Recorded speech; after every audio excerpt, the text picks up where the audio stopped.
Yo, welcome back, kembali lagi di channel Atwa Hayato. Bagaimana kabar nakama sekalian? Semoga selalu baik-baik saja. Ya, chapter 1115 yang lalu sudah mengungkapkan beberapa hal penting, mulai dari pecahnya pertempuran Joy Boy versus 20 kerajaan pendiri, hingga fakta tentang kekuatan senjata kuno yang bisa menenggelamkan sebagian besar benua.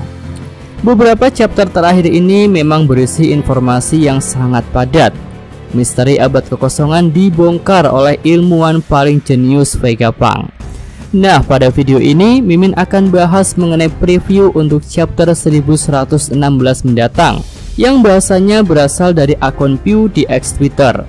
Nah, di sini tertulis sebuah kebenaran mengejutkan yang akan mengguncang dunia. Apa yang akan terjadi pada nasib para kru?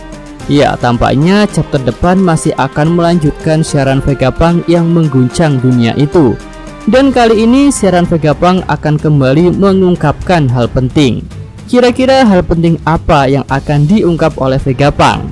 Jika melihat perkembangan siaran Vegapunk hingga saat ini, ada satu hal penting yang belum terungkap, yaitu mengenai tentang skema atau alasan kekalahan Joy Boy.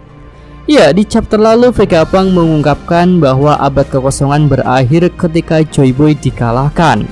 Namun ilmuwan itu belum membeberkan bagaimana orang sekuat Joy Boy bisa dikalahkan.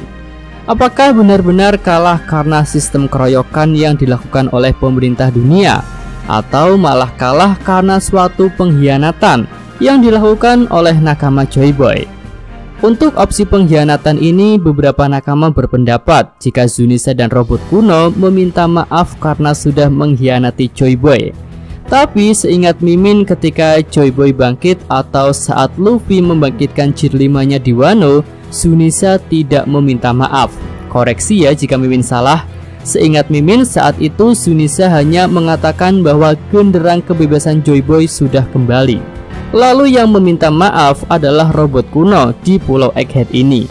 Jadi sepertinya untuk skema pengkhianatan masih butuh banyak bukti penunjang lainnya.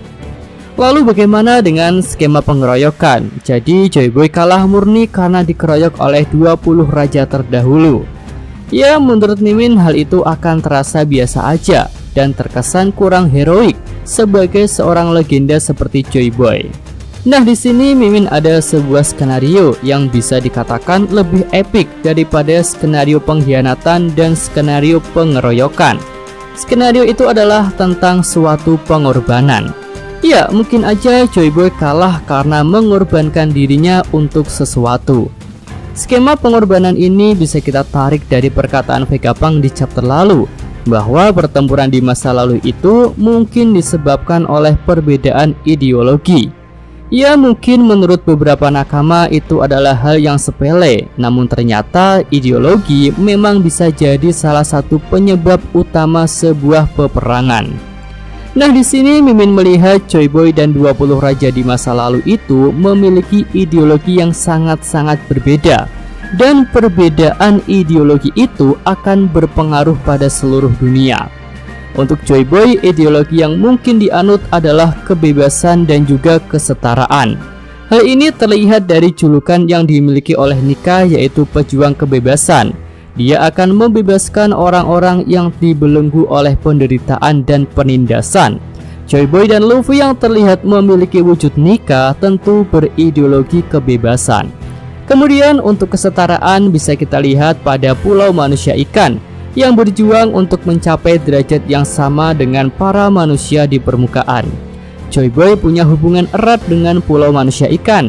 Bahkan bajak laut pertama itu meninggalkan sebuah poneglyph yang berisi permintaan maaf di sana.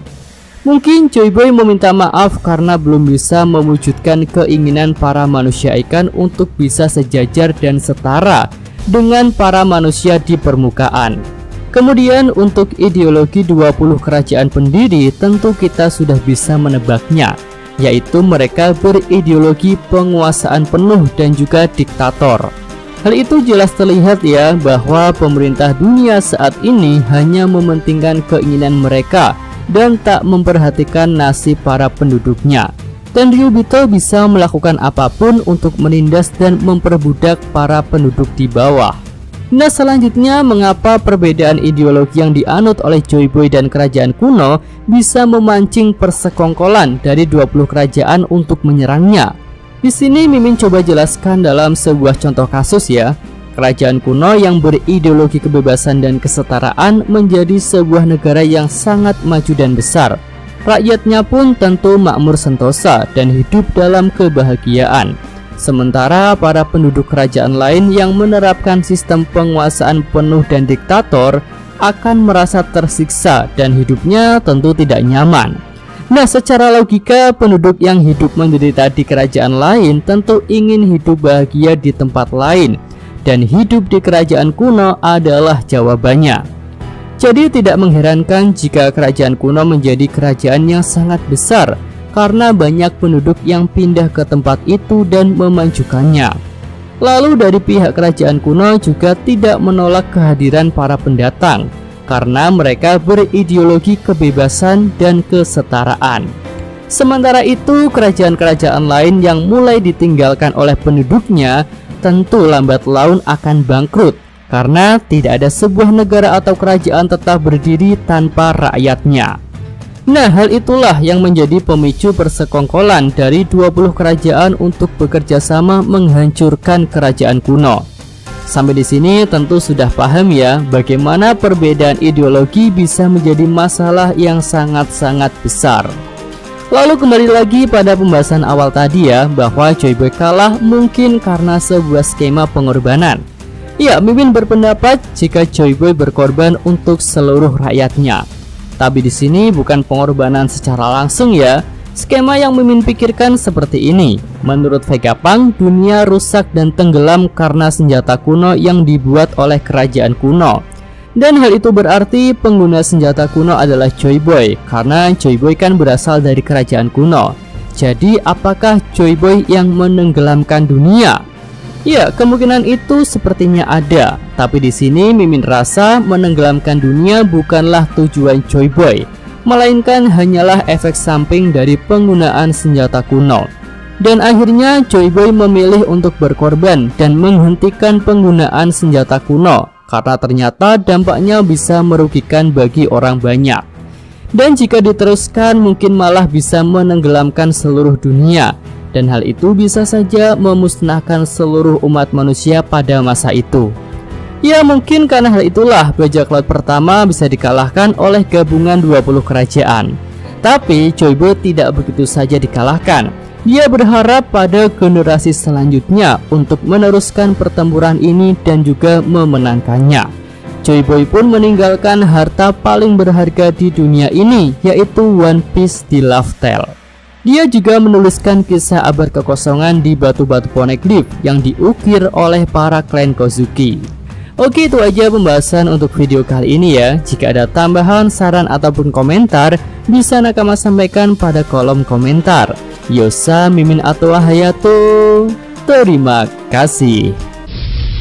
Oke, cukup sekian video kali ini. Semoga Nakama sekalian menyukainya.